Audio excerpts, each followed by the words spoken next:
Tapi ketika kita tahu fadilahnya Bapak, hadirin rahimakumullah, maka akan menjadi motivasi kita lebih semangat lagi.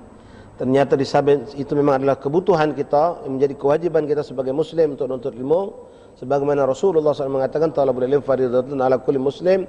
Ternyata di situ begitu banyak fadail yang dimiliki oleh orang-orang yang menuntut ilmu dan orang-orang yang menyebarkan ilmu. Bahkan kemuliaan mereka ini melampaui dari semua. Banyak hadis nanti akan kita ungkapkan bagaimana kemuliaan thalabul ilm, bagaimana kemuliaan ilmu, dan bagaimana kemuliaan daripada para ulama, orang-orang yang menyampaikan ilmu. Masyaallah, bab rahimani rahimakumullah. Kita mulai dengan pembacaan bab yang pertama. Bismillahirrahmanirrahim. Alhamdulillahirabbil alamin. Allahumma salli wa sallim ala sayyidina Muhammadin wa ala ali sayyidina Muhammad. Qal muallif rahimahullah taala wa nafa'ana fil ulumi fid darain amin. Babul awal fi falidatul ilm wal ulama. Bab yang pertama menjelaskan tentang fadilah ilmu dan ulama. Qala Allah subhanahu wa ta'ala, syahidallahu annahu la ilaha illahu wal malaikatu wa ulul ilmi qa'iman bil qist. Fanzur kaifa bada'a subhanahu wa ta'ala bi nafsihi wa thanna bil malaikati wa thani bil malaikati والثالث بأهل العلم وناهيك بهذا شرفا وفضلا. Lihat kata Imam Nawawi Al-Bantani. Beliau pertama mengangkat ayat Al-Quran. Allah berfirman, syahidallah annahu la ilaha illahu wal malaika wa ulul ilmi. Allah, malaikat dan orang berilmu itu disejajarkan oleh Allah subhanahu wa ta'ala menjadi syahid, menjadi saksi. Lihat kata Imam Nawawi, bagaimana Allah subhanahu wa ta'ala sendiri dan malaikat dan yang ketiga itu para ulama, orang yang berilmu, mendapatkan kemuliaan, diangkat derajat mereka, disebut oleh Allah setelah menyebut namanya dan menyebut malaikat dan menyebut para ulama. Qala Nabi Muhammad sallallahu alaihi wasallam. Lalu beliau memulai, ikhwan, ini menunjukkan syarafan wa fadlan, kemuliaan ahli ilmu. Maka tidaklah kita berlebihan kalau kita memuliakan ulama, walaupun ulama itu masih muda, walaupun ulama itu terkenal, mungkin kita hitung ukuran umurnya macam cucu kita, ya, walaupun siapapun mereka membawa ilmu yang merupakan warisan dari Rasulullah SAW, maka disunnahkan kita untuk memuliakan mereka, menghormati mereka, mencintai mereka. Rasulullah SAW bersabda, qala Nabi sallallahu alaihi wasallam li Ibnu Mas'ud radhiyallahu an, ismuhu Abdullah wa kana sahibu sir Rasulullah sallallahu alaihi wasallam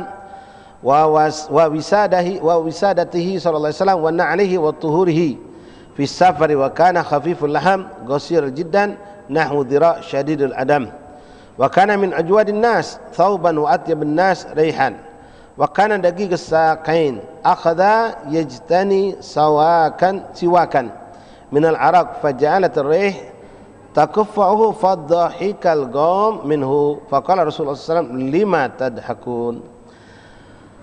Imam Suyuti pertama menampilkan sebuah hadis Rasulullah, yang mana hadis ini disampaikan oleh sahabat yang agung yang bernama Ibn Mas'ud. Ibn Mas'ud nama aslinya Abdullah. Kebanyakan sahabat kalau disebut dengan Ibnul Abbas, Ibn Umar, Ibn Mas'ud, Ibn Jubair, itu nama mereka kebanyakan Abdullah, Pak. Abdullah disingkat langsung Ibn Mas'ud, Ibn Abbas, Ibn Umar. Hampir rata-rata nama mereka itu Abdullah. Nah, sini Abdullah bin Mas'ud radhiyallahu an. Abdullah bin Mas'ud ini luar biasa, termasuk sahabat yang sangat dekat dengan Rasulullah. Kedekatan dia ada khusus yang tidak dimiliki oleh kebanyakan sahabat, yaitu beliau adalah sahibus sir Rasulullah. Rasulullah kalau ada rahasia-rahasia yang tidak boleh disebarkan di forum umur, hanya orang tertentu saja mengetahuinya, maka Abdullah bin Mas'ud yang dipanggil untuk mengetahuinya. Beliau pun orang yang selalu dekat dengan Nabi dengan berkhidmah. Jadi berkhidmah itu, Bapak hadirin ikhwan, sudah dicontohkan oleh Rasulullah dan para sahabat. Ngawak sendal kiai, ngawak kitab kiai, nyiapkan makanan, nyiapkan minuman, nyiapkan banyu wudu.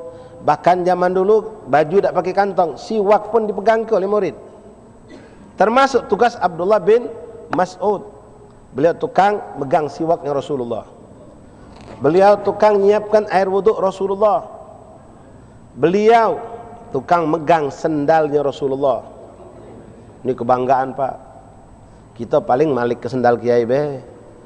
Ini megang nian Pak. Bahkan Abdullah bin Mas'ud ini terkenal di sini disebut oleh Imam Nawawi Bantani. Wongnya katong Palembang tu necis. Tahu necis Pak? Bukan staples bukan. Bersihan. Kalau pakai baju tu serba rapi. Katik debu, katik kotoran, rapi, cantik, belagak. Harum selalu. Karena dia memantaskan dirinya, aku ni dekat Nabi. Jadi pendamping Nabi. Mada aku kodol rapi dah, harus rapi.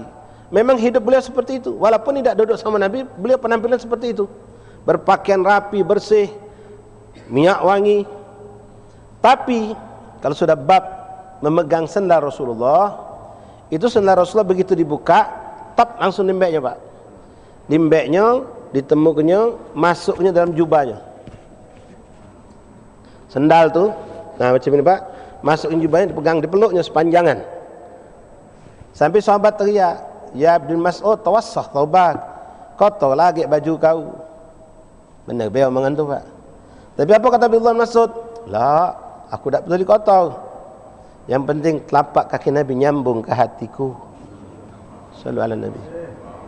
Yang penting telapak kaki Rasulullah nyambung ke hatiku. Sallu ala Nabi. Abdullah bin Mas'ud ini Pak, minta maaf, ini dijelaskan oleh Imam Nawawi biar kita kenal sahabat Rasulullah. Ya, uangnya, postur tubuhnya boncel, cebol, kecil, tidak macam mengato-gato. Beliau lah dewasa, pantaran dia budak umur 10 tahun. Buntal kecil, buntet, pendek. Jadi pernah suatu hari diceritakan oleh Imam Nawawi Ad-Bantani di sini, beliau pernah disuruh Rasulullah untuk ngembek kayu buat siwak. Ada yang mengatakan naik pohon korma. Jadi beliau naik, lincah naik, tep langsung naik pucuk. Pas dia naik tadi angin ngebut, berkibas, sehingga beliau punya betis ni buntet tu Pak, terjingok. Sahabat ketawa kalau. Lima tadhakun, kata mengapa kamu ketawa? Lucu ya Rasulullah. Buntet pendek, lincah naik batang. Pas betisnya terbuka, jingoan buntet betis tu. Jadi membuat sahabat ini spontan ketawa. Nabi hadir, Nabi bingung apa ketawa ni. Lima tadhakun, apa yang kamu tertawakan? Maka sahabat mengatakan, faqalu ya Rasulullah min diggatis saqai. Buntetnya dia punya betis tu lucu. Apa jawab Rasulullah dengan ikhwan? Rasulullah main tu anil hawa. Nabi tak pernah bohong dan Nabi tak pernah ngado-ngado. Tidak diucapkan Nabi kecuali itu dengan izin Allah. Apa kata Rasulullah? Faqala wallazi nafsi biyadihi lahuma fil mizan athqal min Uhud. Demi Allah, wallazi nafsi biyadihi, demi zat yang jiwaku ada di tangannya, itu Allah. Itu betis Abdullah bin Mas'ud lebih berat timbangannya daripada gunung Uhud di surganya Allah SWT di akhirat. Betis itu yang membuat kamu ketawa, timbangannya lebih berat dari gunung Uhud di hadapan Allah Subhanahu wa ta'ala. Sallu ala Nabi Muhammad.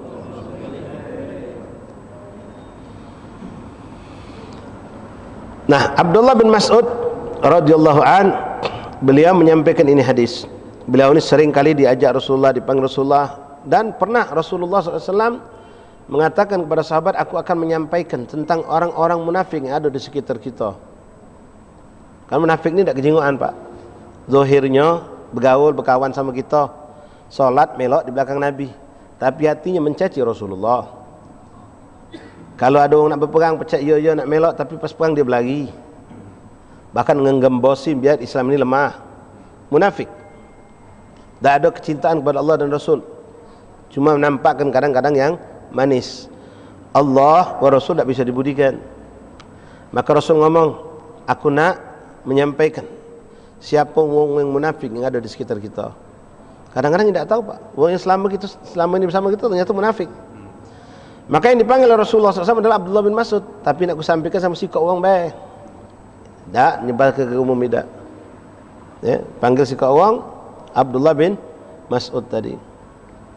Duduk Nabi empat mata disampaikan oleh Rasulullah sallallahu alaihi wasallam. Ya, sampaikan Rasulullah sallallahu alaihi wasallam. Sahabat yang lain pak kata-keti kalau ngapa takut kalau namanya termasuk disebut oleh Rasulullah sallallahu alaihi wasallam. Saking tawaduknya mereka para sahabat, Sayyidina Umar bin Khattab radhiyallahu anhu itu setelah Abdullah masuk keluar langsung manggil, pucat pasi. Ya bin Mas'ud, apakah Rasul nyebut nama aku? Padahal beliau siapa yang tidak kenal. Sakingnya mereka tadi ketakutan jangan sampai ternyata ada kemunafikan pada diri mereka. Ketawa bin Mas'ud, hasya wa kalla. Tak kado ya Umar, kau tak termasuk dalam sebutan Nabi Muhammad SAW tentang orang-orang munafik. Nah, lalu Rasulullah SAW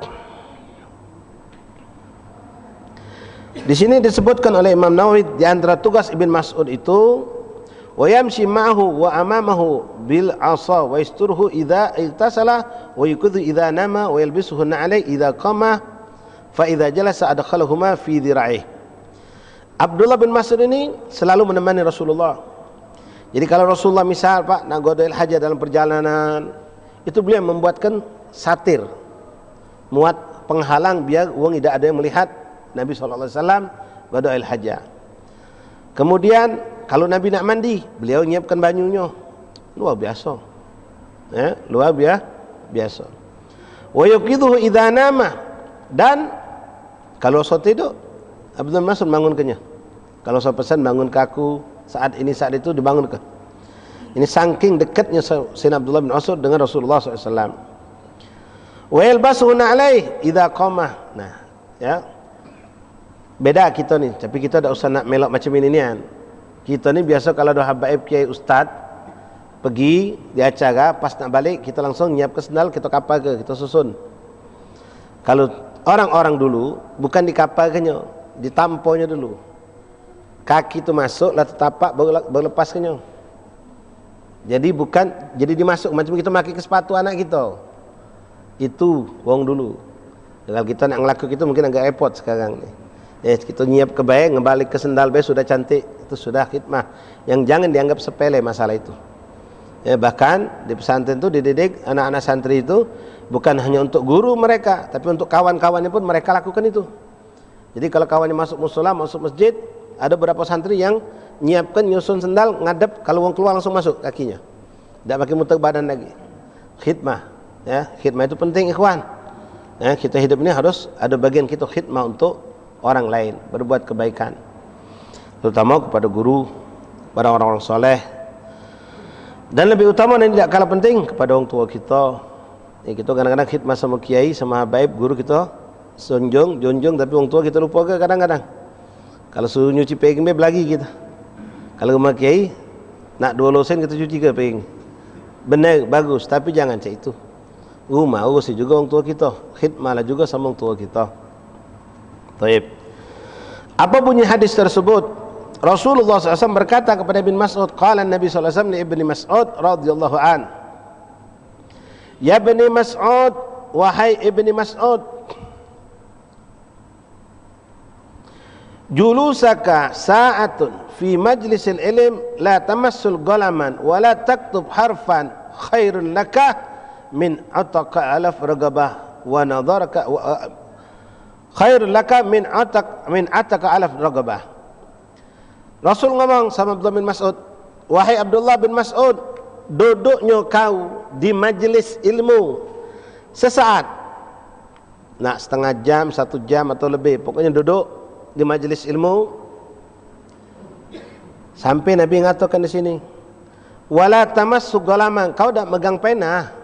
Maaf macam kita kebanyakan, cuma derajat mustami, tak megang pena.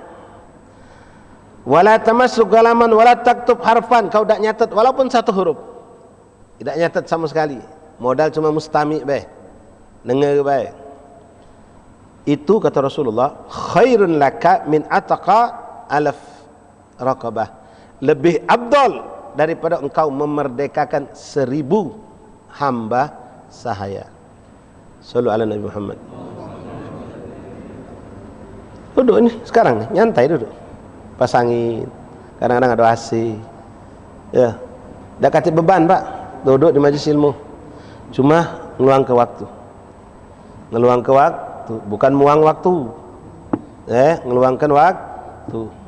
Ternyata nilainya lebih hebat daripada kalau kita berdagang jungkal balik setahun dapat. Setahun untung terus. Siko hamba sahaya itu bukan murah. 1000 hamba sahaya bisa kita dapatkan dengan duduk sejenak dengan di majlis ilmu.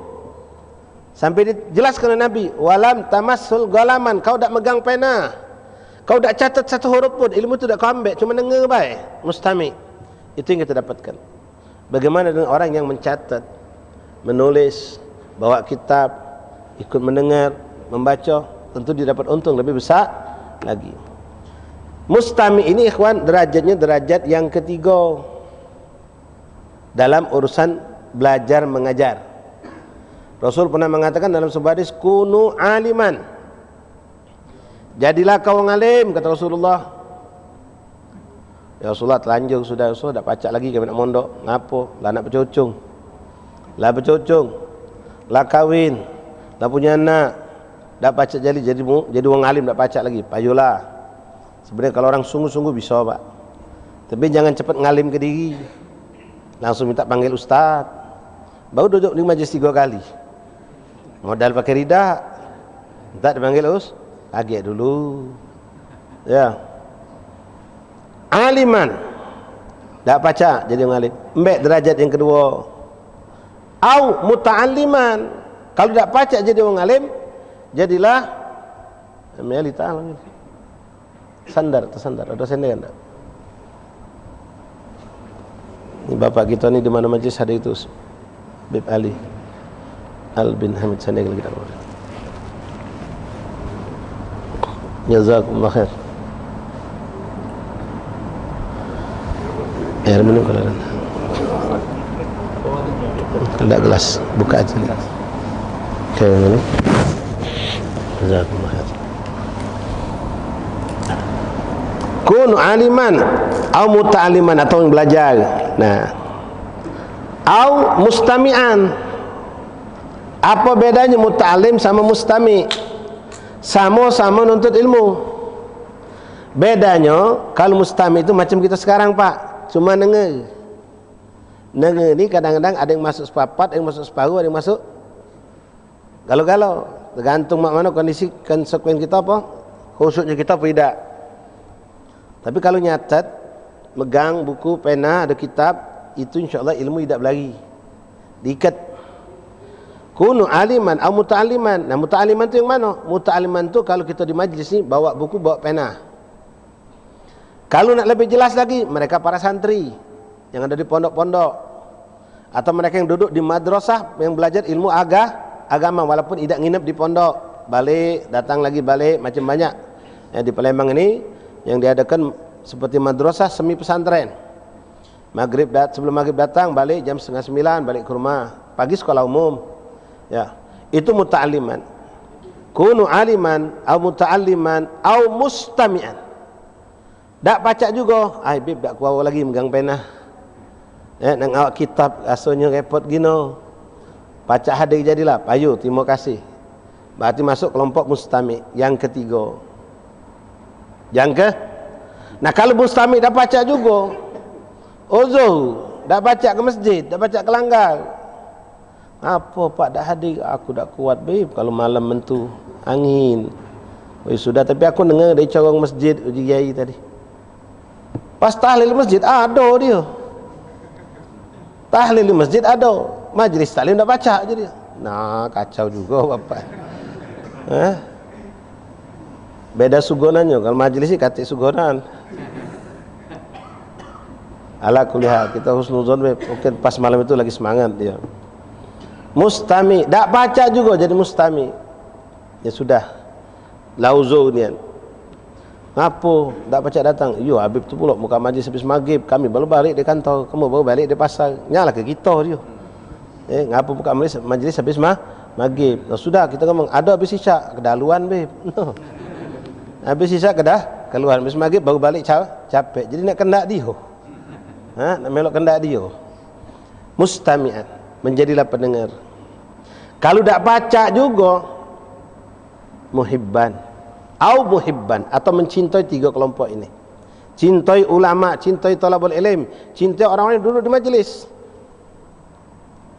Tak ada kemampuan. Cinta itu bentuknya minimal senang hati. Lebih dari situ memfasilitasi. Aku dah baca hadirin, aku dah baca balik makan tahu, aku pak maghrib, kadang habis maghrib, kadang-kadang capek, jadi aku melok nah tolong bagi ke buang yang di majlis. Roti, baju minum, 5 dus aqua kapakan roti 50 kok 1 sikok. Ini muhib. Datang ke masjid nyengok, oi caknya kami jamaah kipas ni kurang. Tambah ke kipas. Bentuk cinta. Memberi apa yang kita bisa lakukan tadi. Kata Rasulullah, fala takunu khamisan fatahlak. Jangan kamu jadi yang kelima. Ngapa? Binasa. Apa yang kelima itu? Perhatikan ikhwan, ya. Ulama bukan, muta'alim bukan, mustami bukan, muhibbin juga bukan, ngomong 3 ini. Idak cinta baik, fatahlak, hancur, binasa kata Nabi. Mak mana kalau dengan benci. Idak cinta sama ulama, dak cinta dengan aulia, dak cinta dengan santri, dak cinta dengan orang yang duduk di majlis taklim. Fatahlak, binasa kata Rasulullah. Mak mana dengan uang yang menghina ulama, mencaci ulama, menistakan santri, menghina jemaah majlis taklim. Nak ke mana lagi itu sudah. Kalau tak cinta berbahaya, binasa. Bagaimana kalau orang yang tidak cinta bukan cuma sebatas tak cinta, membenci. Na'udzubillah min dzalik. Aulia, salihin, ulama, hayatan wa mayitan, hidup macam mereka, jangan pernah kita membenci mereka. Tak mampu cinta, minimal jangan benci. Tapi insya-Allah kita minta sama Allah biar kita diberikan rasa cinta kepada ulama, kepada ahli ilm, talabul ilm. Karena Rasul menjanjikan almar'u ma'aman ahbab.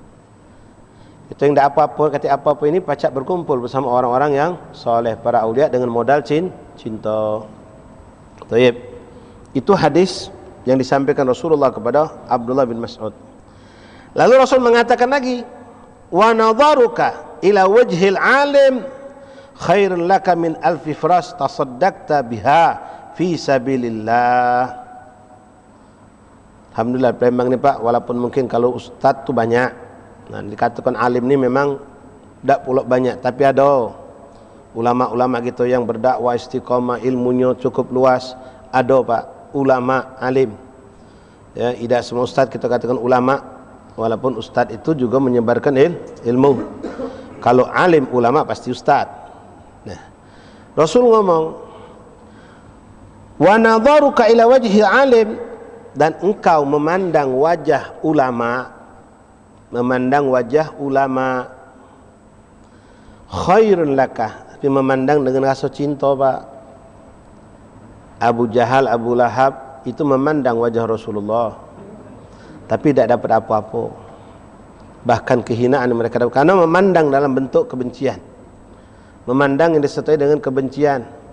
Tapi kalau memandang dengan rasa cinta, dengan ulama, dengan aulia, dengan salihin, dengan orang-orang yang berkhidmah dengan agama, Rasul mengatakan wa nadharuka ila wajhil alim khairun laka, itu lebih afdal. Tapi ingat, memandang dengan pandangan ta'zim, cinta, maka itu lebih afdal kata Rasulullah.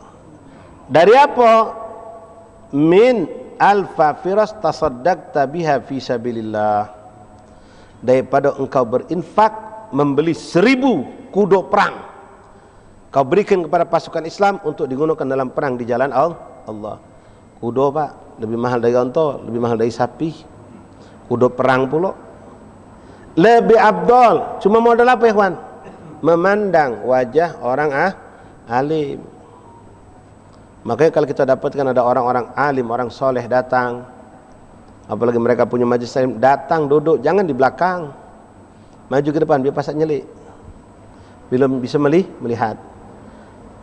Ikhwan, ini sering kami sampaikan, kalau memandang wajah mereka kita dapat beruntung seperti ini. Yang ngomong ini siapa?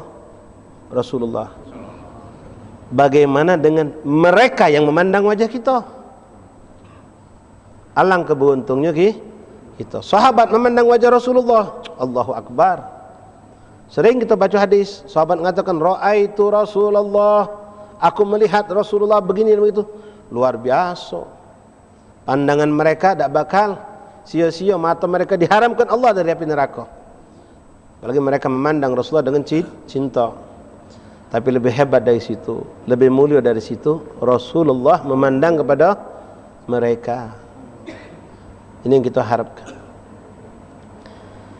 Wa nadharuka ila wajhil alim khairul laka min alfil firas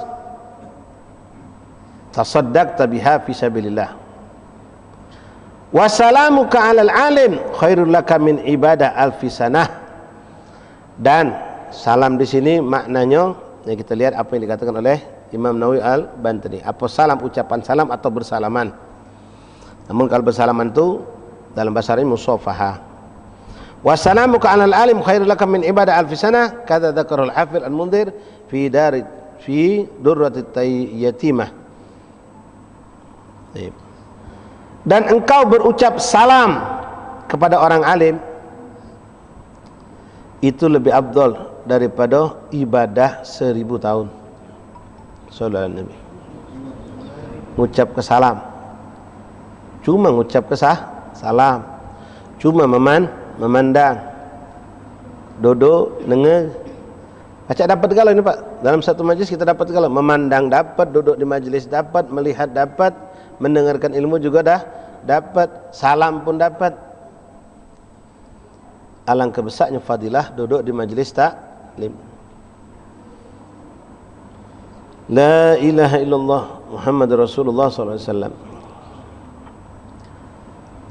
Wa qala Rasulullah sallallahu alaihi wasallam. Hadis yang berikutnya yang dituangkan oleh Imam Suyuti, lalu disyarahkan oleh Imam Nawawi Al-Bantani.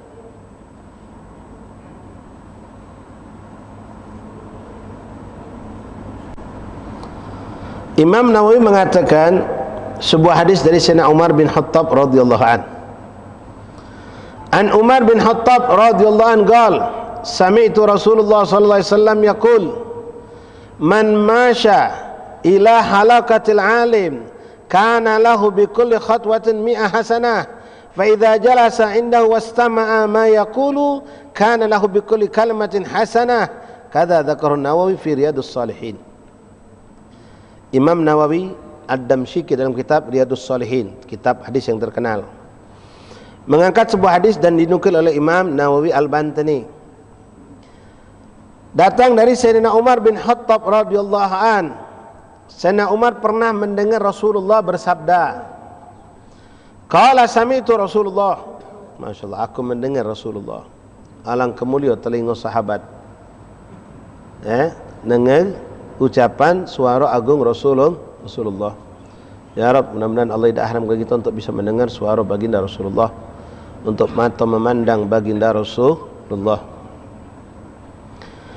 Qala sami'tu Rasulullah yaqul man masya ila halaqatil alim, siapa yang berjalan menuju ke halaqah ilmu, ada orang alim, ada ustaz, kiai yang ngajar, kita datang ke situ. Macam antum sekalian ini datang ke halaqatul ilm, kana maka bagi orang tersebut lahu bi kulli khatwatin 100 hasanah, setiap langkah satu langkah 100 hasanat. Setiap langkah 100 hasanat. Sekarang bib kita ni kan naik motor, naik mobil, parkir depan masjid, tu kan masuk masjid, masuk majlis, dapat dah ini. Allah Maha Kaya. Berapa pengorbanan kita dari tenaga, dari capek, dari biaya motor, bensin, segala macam, itu pun jadi ganjaran buat kita. Makanya ikhwan, kalau ngisi bensin pasang niat. Ya, innamal a'malu bin niat. Apalagi kamu yang kebanyakan kamu motor kamu itu sebagai di samping menjadi mungkin sumber kita mencari rezeki, tapi juga kamu selalu pakai untuk hadir majlis taklim. Niatkan ngisi bensin untuk mempermudah kita hadir majlis taklim, untuk hadir masjid solat berjamaah, untuk memenuhi hajat keluarga kita dan seterusnya. Maka bensin yang kita tuangkan, duitnya bernilai ganjaran pahala dari sisi Allah. Setiap langkah satu langkah mendapatkan 100 hasanat. Wa kadza dzakarahu Nawawi fi Riyadhus Shalihin. Wa qala sallallahu alaihi wa alihi wasallam,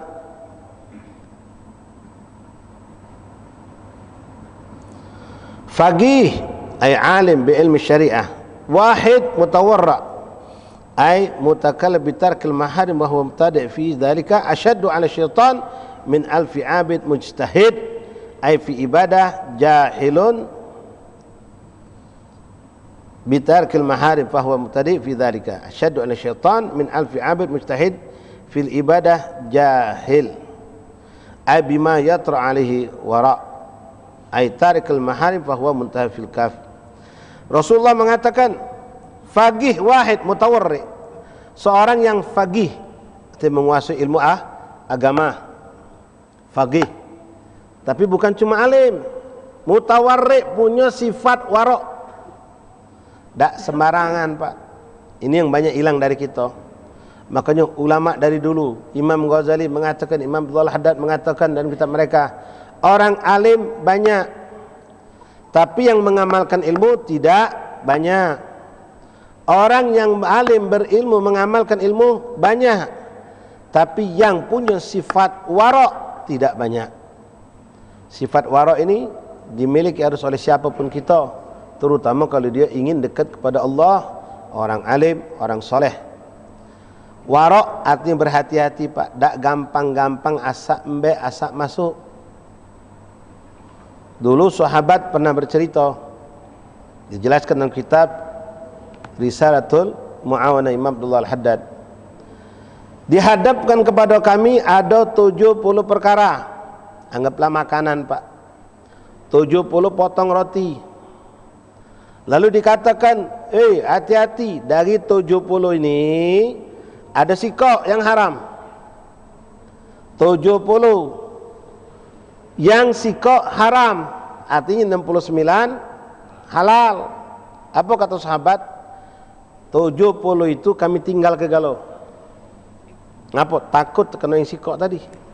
Kenapa? Tak dinyuk merek, tak dinyuk tanda, tidak tahu kita, bentuknya sama galau Pak.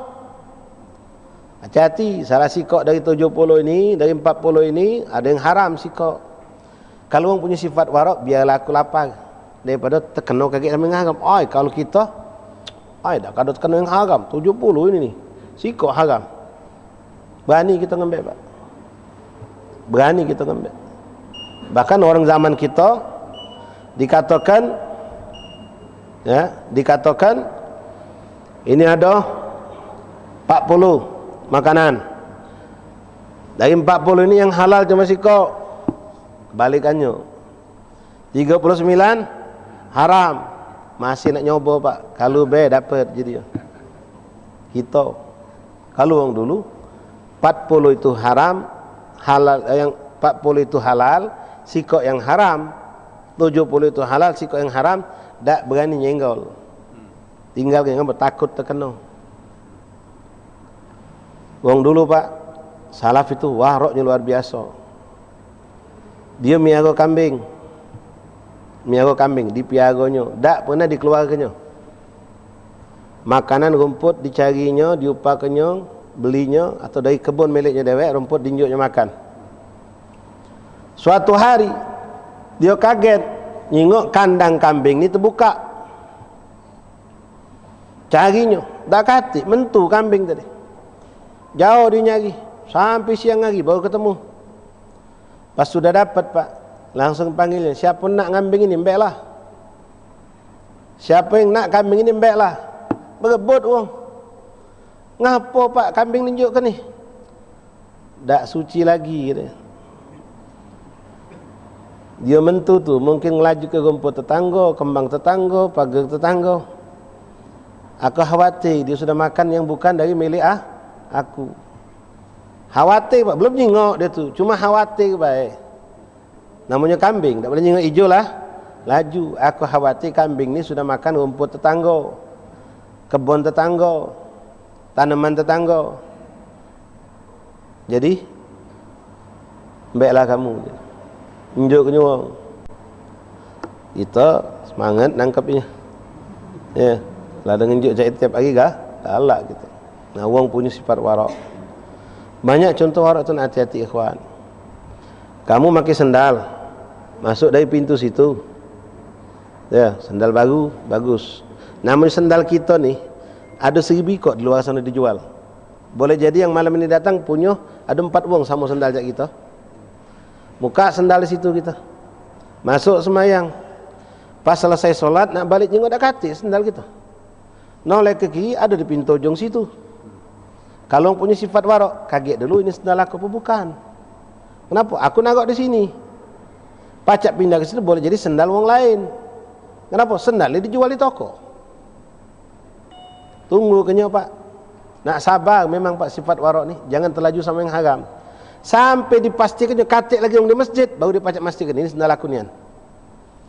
Kalau kita dah, no, siapa mindah ke sebelah sini, langsung kita pakai. Dah tu senang mang cik kita. Sendal tu sama.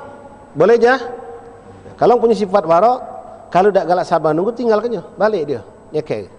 Tapi kalau punya sifat warok, tunggukannya sampai masjid katik uang atau ada orang babi kok tanyanya, ini sendal punya kamu bukan? Lah dipastikannya katik yang aku, berarti bawa punya aku. Lupa nandoi dia. Tong punya sifat warok. Kalau contoh warok ini sangat banyak. Seorang alim yang warok, alim punya sifat warok, itu berarti ngamalkan ilmu. Itu kata Rasulullah, asyadda 'ala syaitan min alfi 'abid mujtahid jahil warok. Lebih berat buat syaitan menghadapinya sikok wong alim tadi yang punya sifat warok, wong alim punya sifat warok. Itu lebih berat buat syaitan menghadapinya ketimbang 1,000 wong ahli ibadah tapi bodoh tak punya ilmu. Banyak Pak wong demen berzikir, demen berwirid, demen ibadah, puasanya kencang kalah kita, tapi dia tak punya ilmu. Orang yang tak berilmu dengan amal ibadahnya dikhawatirkan, pertama dia akan terjebak dalam kesalahan. Kalau salah itu Pak, boleh jadi cuma menghanguskan atau menjadikan dia tak dapat pahala.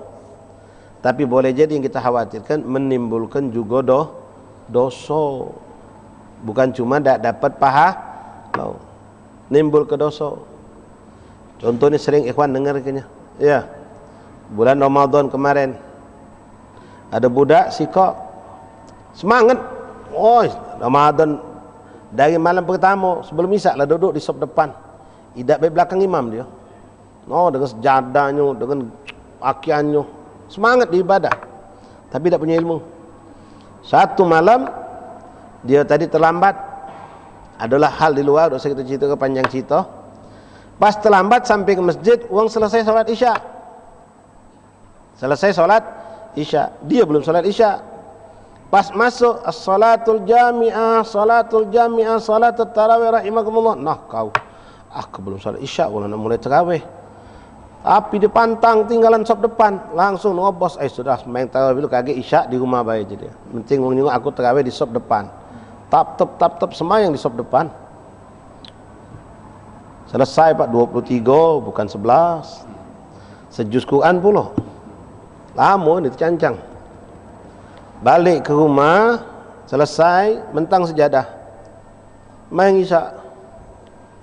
Betulan ada mamangnya ustaz. Pas semayang selesai, Jul, kau di semayang apa? Aku jenguk kau di masjid tadi. Iya mang, aku tadi semayang tarawih, belum semayang isyak. Jadi kau semayang tarawih tadi, semayang isyak belum? Iya belum, tak sempat, daripada aku ketinggalan. Aku semayang tarawih dulu, selesai tarawih, witir, baru semayang isyak sekarang. Nepak kening mamangnya. Inna lillahi wa inna ilaihi raji'un. Oi, bengak kau ni. Makanya duduk di majlis, jadi tahu ilmu. Mayang tarawih tu syaratnya semayang isyak dulu. Kalau belum semayang isyak, tak sah solat tarawih. No mang, jadi mak mana semayang tarawih aku? Lewat. Tak dapat pahala sama sekali. Ya kalau dia semangat ngulang. Itu karena kebodohan. Karena kebodohan tadi. Tak dapat dosa. Tapi boleh jadi ada yang bukan cuma kehilangan pahala, berdosa pula. Tak lama lagi lebaran Idul Adha. Idul Adha itu 4 hari Pak, tak boleh puasa. Haram hukumnya. Lebaran Idul Adha, ayam tasyrik 11, 12, 13. Tak boleh puasa. Betulan hamba Allah ni rajin ibadah Senin, Kemis, Ayamul Bait dia puasa. Ayyamul Bid itu tanggal 13, 14, 15 setiap hari. Jadi karena dia bodoh tadi kebetulan. Nih contoh kita dapat lebaran Jumat ya. 10 Jumat, Sabtu, Ahad, Senin. Karena dia tadi puasa biasa Senin Kamis, puasa dia Senin Kamis. Nah kebetulan pula dia Ayyamul Bid ini tanggal 13. Puasa pula dia. Padahal ini Ayyamut Tasyrik. Apa hukum puasanya? Haram. Bukan cuma dari pahala dapat dah. Itu makanya pentingnya ilmu tadi. Kadang-kadang kita ni dinjuk ya kipasan dari syaitan, semangat ibadah. Tapi tanpa hanya rugi kita. Rugi boleh jadi dapat pahala, boleh jadi ruginya kita rugi dapat dosa. Wallahu a'lam bissawab. Kita cukup sampai sini dulu insyaallah panjang sehat afiah. Kita dikumpul Allah pada bulan yang akan datang. Kita sekarang siapan salat Isya, adzan podol, yang mau adzan yang mau wudu silakan wudu. Podol adzan Isya. Setelah salat Isya, setelah salat ba'diyah insyaallah kita ziarah. Dan di ziarah nanti kita ada baca salawat yang biasa kita baca di majlis malam Rabu. Fadhal kalau ada yang nak adzan, fadhal adzin. Mali fadhal.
حي على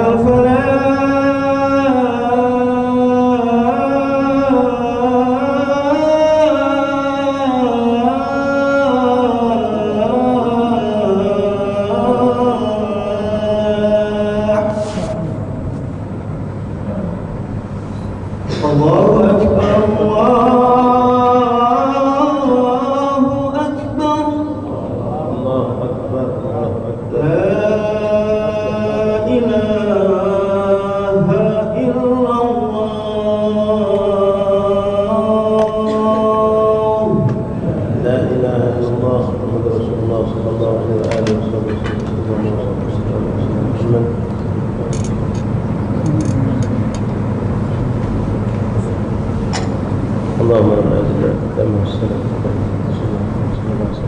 فضيلة والشرف والدرجة العالية رفيع فاتح مقام محمود من الأحياء من رب الجليل ذلك رب الجليل والديان الحمد لله ورب العزة والعفو والعافية والعافية في الآخرة صلى الله عليه وسلم الحمد لله رب العالمين تقبل الله منكم تقبل يا سلام kopiah biasa di sini kopi ada kopiah fadhal salat sunnah bebas fadhal salat sunnah bismillah